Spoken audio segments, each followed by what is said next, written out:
تو سزا تو اس کو بھگتنی ہوگی. تم میرے خاندان کا کچھ نہیں بگاڑ سکتے. وہ اب اس ملک میں نہیں ہے.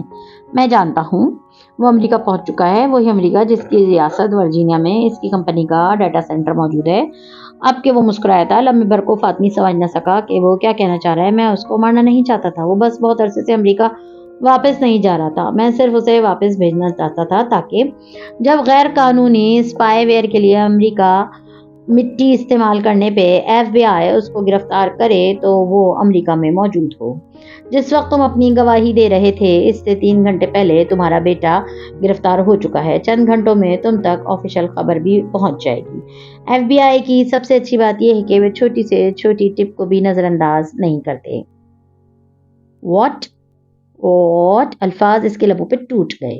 وہ بالکل سنسا فارس غازی کا چہرہ دیکھ رہا تھا. فارس 2 قدم آگے آیا، ہمدردی اور تعصب سے فاطمی کے شانے کی گردن جھاڑی، پھر اس کی ٹائی کی نوٹ ذرا کسی نادیدہ سلوٹ ہاتھ پھیر کر دور کی اور اسی ملال سے کہنے لگا، وہ تمہارا اکلوتا بیٹا ہے اور فیڈرک کورٹ میں اس پہ ایک طویل مقدمہ چلنے والا ہے. اس کا مسلمان ہونا اس کے لیے نقصان دہ ثابت ہوگا. اب تمہیں وہاں جانا ہوگا یہاں سے استعفیٰ دے کر، اور وہ ساری دولت جو تم نے میرے بھائی کو بیچ کر بنائی تھی. الیاس فاطمی، اب تم اس کی ایک پائی جوڑ کر امریکہ کے مہنگے وکیلوں کی فیسیں بھرنے میں لگے رہو گے اور اس کے بعد بھی اس کے رہا ہو جانے کی امید کم ہوگی. سو اب تم اپنے آفس جاؤ اور وہ کرو جو میں نے کہا تھا. اس کے کان کے قریب چہرے لے جا کر وہ دھیرے سے بولا، اپنا استعفیٰ لکھو. الیاس فاطمی، مجھے تمہارا استعفیٰ چاہیے. تم جھوٹ بول رہے ہو، بکواس کرو، ایسا کبھی نہیں ہوگا. اس کا سکتا ٹوٹا تھا. وہ غصے سے اس پہ غرایا تھا اور پھر موبائل نکالتا تیز سے آگے بڑھ گیا اور وہ پریشانی سے کسی کو کال ملا رہا تھا. اس کی رنگت بدل رہی تھی اور وہ بار بار بے یقینی سے نفی میں سر ہلاتا تھا. پسینے کے ننھے قطرے اس کی پیشانی پہ بکھرے تھے اور فارس غازی سینے پہ بازو لپیٹے ملال سے اسے جاتا ہی دیکھ رہا تھا. اسے لگا تھا کہ یہ وہ منظر ہے جو وہ دیکھنا چاہتا تھا. اسے یہ منظر دیکھ کے اچھا محسوس ہو رہا تھا اور وہ کچھ بھی محسوس نہیں کر پانا چاہ رہا تھا. کیوں دل جلائیں کر کے کسی سے بھی اب سخن جب گفتگو کا کوئی سلیقہ نہیں رہا. وہ شام جب شہر پہ اتری تو اس میں بارش کے بعد کی گیلی مٹی کی سوندھی سی خوشبو رچی بسی تھی. ایسے میں سعدی یوسف فوڈلی ایور آفٹر کے نیچے والے ریسٹورینٹ ایریا میں کھڑکی کے ساتھ بیٹھا تھا اور سامنے لیپ ٹاپ کھلا رکھا تھا. کل سے اپنی جاب پہ واپس جانا تھا اور وہ اس وقت اسی کی تیاری کر رہا تھا. ریسٹورینٹ کے باہر اب ایک اور لڑکا پھولوں کا اسٹال لگاتا تھا. گل خان اور اس کا خاندان 2 ماہ قبل سے افغان باشندوں کے ساتھ ڈپورٹ کر دیا گیا تھا. سعدی کام کرنے کے بجائے کتنی دیر باہر نظر آتے ان پھولوں کو دیکھتا رہا تھا. پرانے لوگ آہستہ آہستہ جا رہے تھے، نئے لوگ آ رہے تھے اور ہر گزرتے دن ہم سب بھی تو ایک نئے انسان میں ڈھل جاتے ہیں. وہ انسان جس کو بعض دفعہ پہچاننا بھی مشکل ہو جاتا ہے، ایسا انسان جس کے بارے میں ہمیشہ سوچا جاتا تھا کہ ہم تو یہ نہیں بنیں گے، مگر قسمت کے آگے سب بے بس تھے. اب نہیں کرنا. سعدی نے نفی میں سر ہلا کر خود کو ٹوکا. پھر کام کی طرف توجہ مبذول کرنی چاہیے. مگر فون بجنے لگا. اس نے اٹھا کے دیکھا. ایک نیوز چینل کی رپورٹ کی طرف سے پیغام آیا تھا کہ 8 بجے والے شو میں اس کو لائیو لائن پہ لیں گے. اسے عدالت میں کیس کی پیروی کرنے کا کوئی فائدہ ہے بھی نہیں. اس موضوع پہ بات کرنی ہوگی. چھوٹے گھنگریالے بالوں والے لڑکا اداسی سے اس پیغام کو دیکھے گیا. کیا عدالت میں کیس کی پیروی کرنے کا اپنے اور اپنے خاندان والوں کو سر عام رسوا کرنے کا، ان کو کتنے لوگوں کی بندوقوں کی تان پہ لے آنے کا کوئی فائدہ تھا؟ کیا ظاہر وکلا کے دلائل کا کوئی توڑ تھا؟ سچ اور حق پہ ہونے کے باوجود کیس مسلسل ہارنے کی پوزیشن میں ہونا اور اپنے ہر ثبوت کا ہاشم کے ہاتھوں مشکوک بنائے دینا، کیا اس سب سے نجات کا کوئی راستہ تھا؟ اس کے پاس ان سوالوں کے کوئی جواب نہ تھے. اس نے خاموشی سے فون آف کر دیا اور لیپ ٹاپ کی طرف توجہ مبذول کر دی. اسے خاموشی سے اپنا کام کرنا تھا. ہجر ہے میرے 400، ہجر کے 400 خلا. میں بھی نہیں میرے قریب تیرا تو خیر ذکر کیا. ڈاکٹر اسماعیل حسن اپنے گھر میں بنی چھوٹی سی لائبریری میں اس وقت بیٹھے تھے. ان کے سامنے مطالعے کے لیے چند کتب کھلی تھیں اور وہ بہت انہماک سے اپنے کام میں مصروف تھے جب ان کی بیٹی نے اندر جھانکا. بابا. انہوں نے سر اٹھایا. وہ سفید داڑھی اور صاف ستھری شلوار قمیض پہنے شفیق اور مہربان چہرے والے انسان لگتے تھے. بیٹی کو دیکھ کر مسکرائے. جی بیٹا، میرا ایک پرانا کلاس فیلو آپ سے ملنا چاہتا ہے. وہ قدرے متذب تھی. لیکن میں چاہتی ہوں کہ آپ اس کو جج نہ کریں. وہ آج کل پوری دنیا میں اتنا تماشا بنا ہوا ہے کہ بہت مشکل سے میں نے اس کو راضی کیا ہے وہ آپ سے بات کر لے.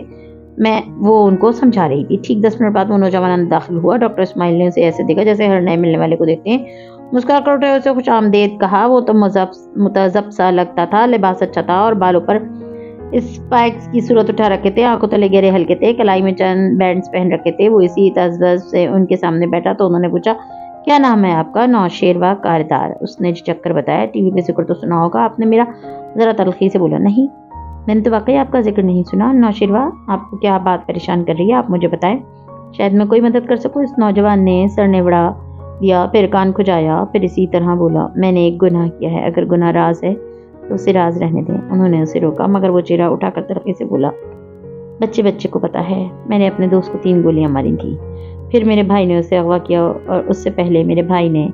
آپ مجھے وہ بتائیں جو آپ نے کیا ہے، بھائی کو چھوڑیں۔ وہ ٹھہرا، پھر نظریں ان پہ جمائے، ذرا مدھم آواز میں بولا، میں نے اپنے دوست کو 3 گولیاں ماری تھیں۔ وہ مر گیا؟ نہیں، بچ گیا۔ آپ کیا چاہتے تھے کہ وہ مر جائے؟ پتہ نہیں، میں اسے پتہ ہوتا ہے سب انسان کو آپ کیا چاہتے تھے۔ میں اسے اذیت دینا چاہتا تھا، شاید معذور کرنا چاہتا تھا، مارنا بھی چاہتا تھا، میں سب کچھ چاہتا تھا۔ اب وہ کیسا ہے؟ انہوں نے دھیمے انداز میں پوچھا۔ وہ میرے ساتھ مقدمہ لڑ رہا ہے، آپ نے اعتراف جرم کیا؟ نہیں کر سکتا، قانون کی محبوب اولاد ہوں، خاموش رہنے کا حق ہے مجھے۔ اب آپ کیا چاہتے ہیں؟ میں اس سب سے نکلنا چاہتا ہوں۔ اس کی آواز میں کرب در آیا۔ میں نادم ہوں، شرمندہ ہوں، دکھ میں ہوں، میں چاہتا ہوں وہ مجھے معاف کر دے۔ ایسے جرائم میں توبہ پکڑے جانے سے پہلے ہوتی ہے، پکڑے جانے کے بعد معافی ہوتی ہے، اور چونکہ مقدمہ چل رہا ہے تو فیصلہ آنے کے بعد یا تو آپ کو سزا بھگتنی ہوگی یا آپ کو اس سے معافی مانگنی ہوگی۔ میں سزا نہیں بھگت سکوں گا۔ معافی مانگ سکتے ہو، مجھے نفرت ہے اس سے، محبت کرنے کو کہہ بھی نہیں رہا۔ کسی کو معاف کرنے کا یہ مطلب نہیں ہے کہ اس کو گلے سے لگایا جائے، اس کو دوست بنا لیا جائے، صرف ایک عہد کرنا ہوتا ہے کہ جو اذیت اس نے مجھے دی میں وہ اس کو نہیں دینا چاہتا، اور اگر دوبارہ اس پہ ظلم کرنے کا موقع ہے تو اب میں وہ نہیں کرنا چاہتا جو میں نے پہلے کیا تھا۔ کیا وہ مجھے معاف کر دے گا؟ اس کی آنکھیں گیلی ہوئیں اور اس وقت شدید بے بس نظر آ رہا تھا وہ۔ میں نے اس کی زندگی تباہ کر دی۔ اگر آپ اللہ سے معافی مانگیں تو اللہ لوگوں کے دلوں میں بھی آپ کے لیے رحم ڈال دیتا ہے۔ آپ کے اندر ایک اچھا انسان ہے اور آپ کو اسے باہر نکالنا ہے۔ سوری مگر یہ پیپ ٹاک مجھے نہ دیں، میرے اندر کوئی اچھا انسان نہیں ہے۔ میں نے اپنی جان بچانے کے لیے دوست کو گولی ماری، اپنے بھائی کی بیوی پہ نظر رکھتا تھا میں۔ وہ زہر خنسا گویا ہوا، آنکھیں اب تک گیلی تھیں۔ نوشیروہ، یہاں ہر کوئی گنہگار ہے، گناہ کرنا، پھر توبہ کرنا، پھر گناہ کرنا، پھر توبہ کرنا، پھر گناہ، پھر توبہ، یہ مومن کے اخلاق میں سے ہے۔ اچھے لوگ وہ ہوتے ہیں جو گناہوں کے بعد توبہ کرتے ہیں، اور برے وہ ہوتے ہیں جو گناہوں کے بعد توبہ نہیں کرتے، یعنی دونوں برابر گناہ کرتے ہیں۔ تو پھر اچھے لوگ جنت وغیرہ میں کیسے جائیں گے؟ جنت میں ہمیں ہمارے اعمال نہیں، اللہ کی رحمت لے کے جائے گی، اللہ پر توکل لے کر جائے گا۔ توکل ہوتا ہے اللہ سے اچھی امید باندھنا۔ اگر آپ کے گناہ بڑے ہیں تو آپ مایوس نہیں ہوں، ہر چیز معاف ہو سکتی ہے اگر آپ معافی مانگیں۔ بڑے گناہوں کے بعد بڑی نیکیاں کریں، بڑے بڑے اچھے کام، یوں آپ کے گناہ دھل جائیں گے۔ اور کیا وہ مجھے معاف کر دے گا؟ اس کی سوئی وہیں اٹکی تھی۔ جب آپ اپنے دوسرے گناہ دھوتے جائیں گے اور اللہ سے معافی مانگیں گے تو اس کا دل بھی اللہ کے ہاتھ میں ہے نا، وہ اسے آپ کی طرف سے پھیر دے گا، لیکن اس سے پہلے آپ کو اچھے کام کرنے ہوں گے، ایسے اچھے کام جو آپ کے چہرے کی ساری کالک دھو دیں۔ مثلاً کیا؟ میں کیا کر سکتا ہوں؟ وہ الجھ گیا تھا، اسے دور دور تک کوئی ایسی نیکی نظر نہ آئی تھی جو اسے اپنے لائق سمجھے۔ وہ جواب میں گہری سانس لے کر اسے سمجھانے لگے تھے۔ انہیں وہ لڑکا بھلا معلوم ہوا تھا اور وہ اس پہ کچھ وقت صرف کرنا چاہتے تھے۔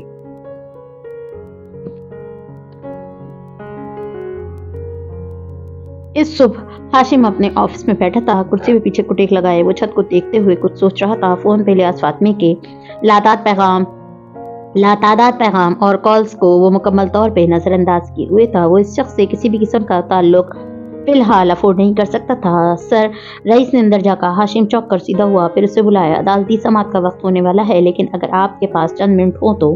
وہ ایک موبائل ہاتھ میں لیے اندر آیا۔ آپ نے کہا تھا کہ میں آپ کو مس آبدار کا موبائل چاہیے، وہ لا کر دوں؟ ان کے ایک ملازم نے یہ کام کر دیا ہے، ہو بہو اس جیسا موبائل ریپلیس کر دیا ہے، مگر وہ ڈیڈ ہے اور یہ میں آپ کے لیے لے آیا تھا، پاس ورڈ نہیں لگا ہوا ہے۔ اس نے موبائل ادب سے اس کے سامنے رکھا۔ ہاشم نے ہاتھ جھلا کر اس کو واپس جانے کو کہا اور پھر موبائل اٹھا لیا، اسے الٹ پلٹ کر دیکھا، پھر اسکرین روشن کی۔